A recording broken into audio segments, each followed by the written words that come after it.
I was born and raised in Collinsville, Oklahoma, with my older brother Matthew and my younger sister Anna. And growing up, I'd always wanted to go to church, but my family wasn't really a church kind of family. So the only time I can remember going before the age of 10 was when my brother got baptized at his aunt's church, and other than that, we just didn't go to church. And so one evening, I was over at my neighbor Trevor's house on his swing, and I looked up and I noticed for the very first time this small white church right across the street from our neighborhood. And at that moment, I immediately decided that since no one else would take me to any other church, I would just start walking to that one. And so that Sunday, and every Wednesday and Sunday for a while after that, I just started walking there. Within a month, I got baptized, and I always believed there was a God after I got baptized. I haven't had any real struggles with doubt or anything in God, but I've always struggled with actually living for Him. And then in 7th grade, I guess I got the call to preach for the first time in some weird way that God worked through, because my pastor, Bob Haywood, went out of town with his wife, and so we had a guest speaker come in. And so that following Sunday, I walked up to him and I was like, "Hey Bob, the next time you go out of town, let me preach." And he said yes, and I was joking. I wasn't being serious at all. But he took me serious, even though I didn't take it serious. And it wasn't until 2 years later, after my first year at CIY, that I thought, maybe I should do this preaching thing.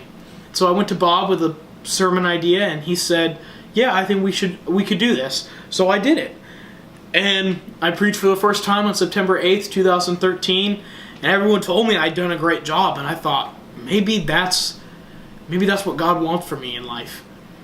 And so I preached for the second time a year later, as I was beginning my sophomore year, and I didn't know at the time that when I preached that sermon, I was beginning the toughest year of my life. Because the second semester of my sophomore year, not even a month in, on January 31st, 2015, on a Saturday morning, I heard my mom let out a cry from my bedroom. Or I was in my bedroom and I heard her cry from the living room. And I went in there and there were 2 state troopers standing in the living room. And I immediately knew that my brother had died in a car crash. And 2 months to the day after that, my neighbor Trevor, who had become a part of my youth group, took his own life. And then later that year in August, my grandpa passed away. And then minutes after midnight on December 26th, we had spent the entire day in a hospice house. My grandma passed away. And after that, I decided to just numb the feelings and to not deal with the pain.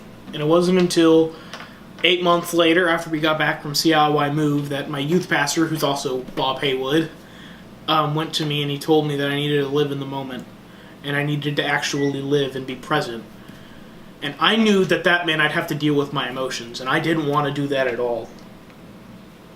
And as soon as I got back into life and I stopped just going through the emotions, and I stopped just living, and I actually started living, I realized that everyone else around me had everything that I wanted, and that it was tough and it was hard.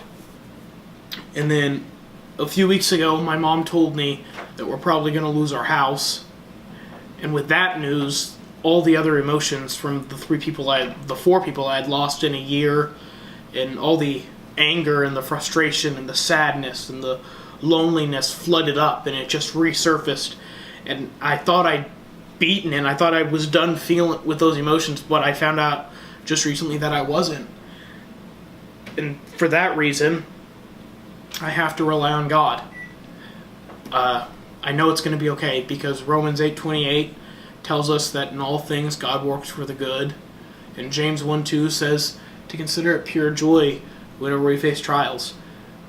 So because of those 2 verses, I know it's going to be okay. And most of the days, those are the 2 verses that I get through the day on. So because of that, I'm going to finish my senior year. I'm going to go back to see how I move and see what God has in store for me this year. And hopefully this fall I'll get to attend Ozark Christian College.